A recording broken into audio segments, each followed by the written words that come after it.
just going to talk a little bit about the reading, the first reading today. The first reading today is coming from the Old Testament. And the prophet Elia finds himself on a journey of his own, an arduous journey filled with peril and terror.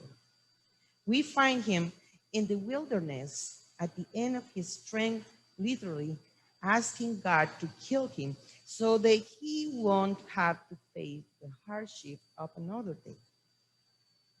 But the backdrop of this story is Elijah's dramatic and violent defeat of Baal's prophet in 1 Kings chapter 18, which is the previous chapter that we're reading today. In a mountaintop, Elijah calls down fire from heaven, decimating his opponents and proving that to everyone present that Yahweh is the true God. But when the showdown is over, Elijah is not elated. He's frightened, bewildered, depressed, and suicidal. Perhaps he's conflicted about the vast amount of blood that he has shed in the name of religion. Perhaps he is confused by his own exhaustion.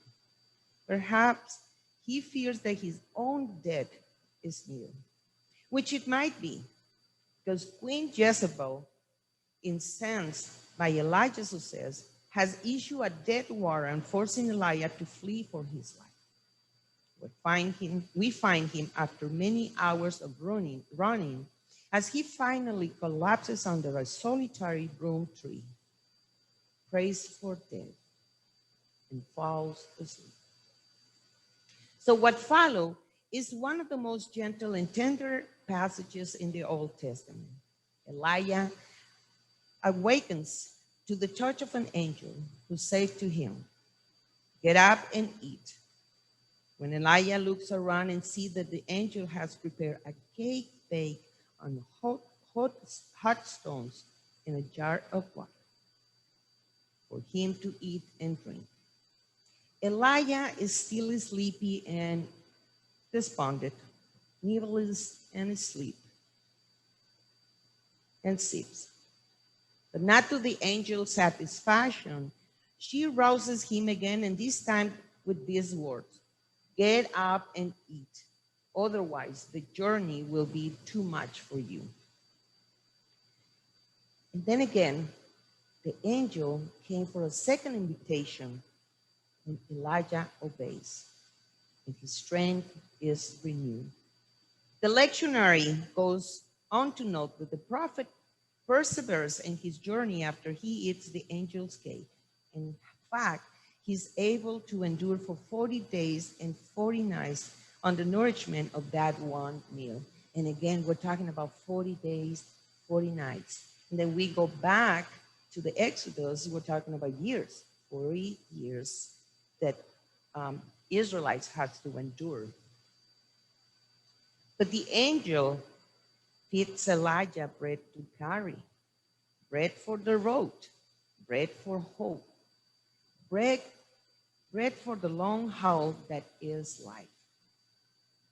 And there's so much to love in this story. And what I love is the angel prepares Elijah's meal right in front of him as Elijah snores or snooze away, only rousing the prophet when breakfast is ready.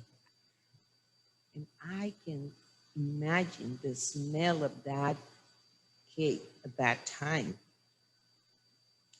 Smell and fresh.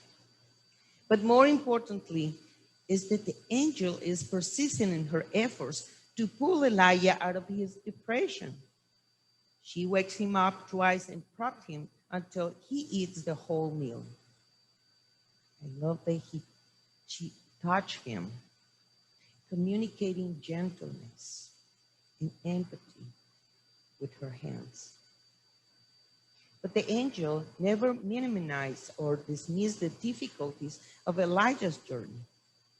And then she never said in the reading, "Oh, buck up, Elijah, your situation isn't that bad. Or you have survived the worst of it. I promise." "Oh, Elijah, this can be all the way downhill from that." or once you eat what I prepare for you, things will be smooth and easy. Or the angel never said, what happened with your faith? Are you doubting God? No, she said, eat. Eat because the journey is hard. Eat because you won't be ever make it to your own on your own. Eat because God longs to nourish you with food that will save your life. It's not that the angel was spiritualizing Elijah's exhaustion or deny his difficulty to the real reality that he was going through. She doesn't offer him a shortcut. It's the journey is his to make, and it cannot be sidestepped. But she said he cannot choose how he makes the journey. He can decide what condition he will be as soon as he embarks. He can be famished or fed, strength or weak, company or alone. But he has to get to choose. And so do we.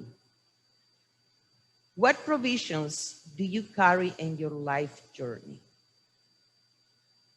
What do you depend on for nourishment when the going gets rough?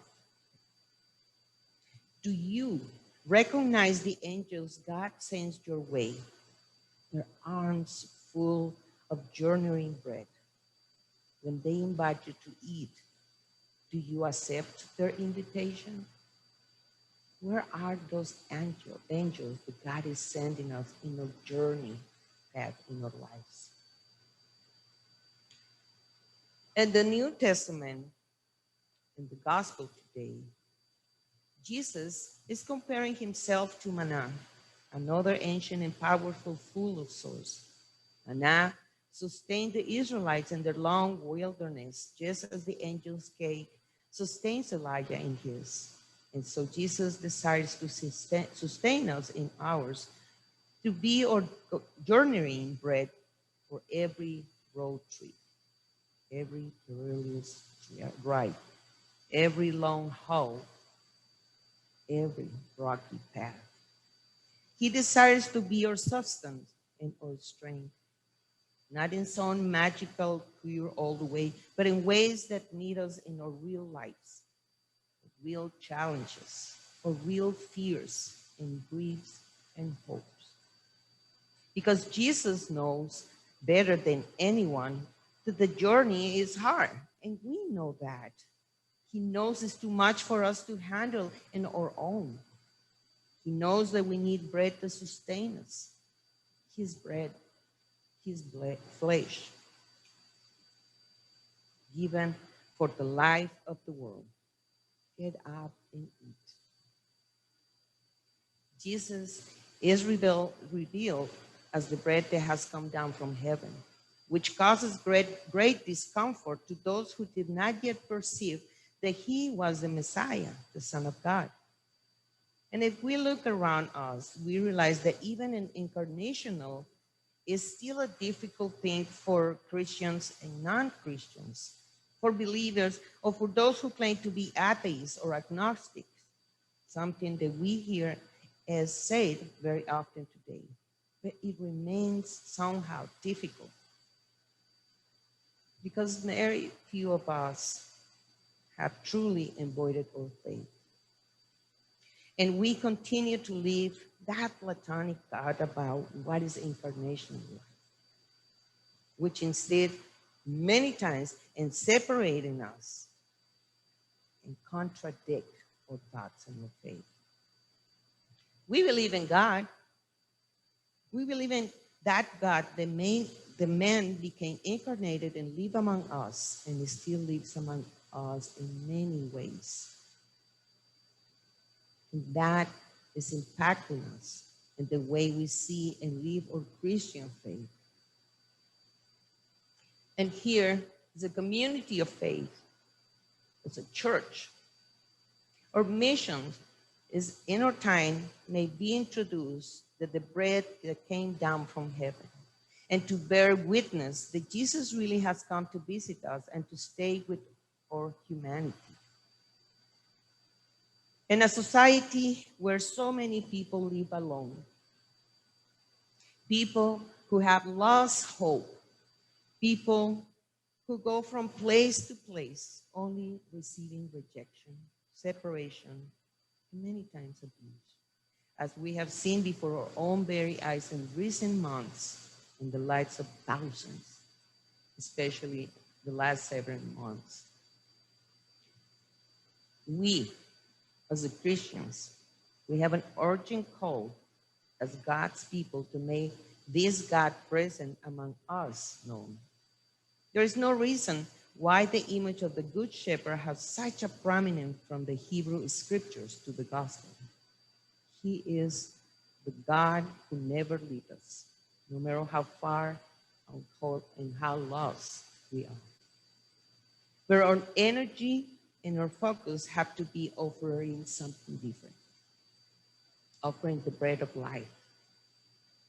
And the bread of life cannot be reduced only to Eucharistic time here to come forward to the altar. May also be the bread that we give to the hungry world that also needs the food that comes with encouragement, accompaniment, and the message of hope that prompts us to keep walking when we all find along the way that we have obstacles in our lives and the lives of others. And then we understand also the injustice and the lack of humanity, the compassion around us in this world. But today, Jesus is telling us that he gives the bread of life for the life of the world. And then his disciples are called to give their lives and be that living bread. And we are called also as the disciples to share that, because we are called to serve. How we can identify the hunger, how we can identify the need and the real challenges in these communities, in our neighborhoods, and wherever we are right now. Neighborhoods are changing constantly. Maybe here many years ago was a totally different neighborhood that you remember and you recall. Now, times have changed. And how we can adapt to those changes, how we can continue as Christians just to serve and get close and get to know our neighbors. Many people will say, well, we don't speak the same language, or we don't understand their traditions. The people is here, and they're all humans. It's all people, regardless. Then how we are going to serve them, and then make them understand that the bread of life is here to nourish us.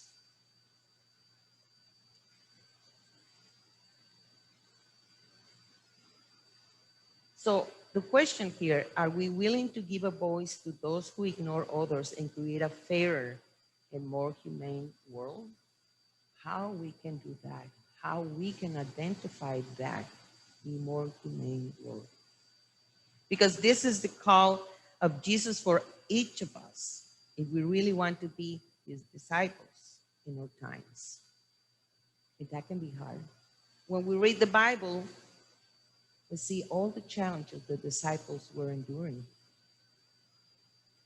But sometimes we see those stories way back, I don't know how they felt, or maybe we can have some compassion to understand a little bit what the disciples were trying to understand to follow Jesus, or their call.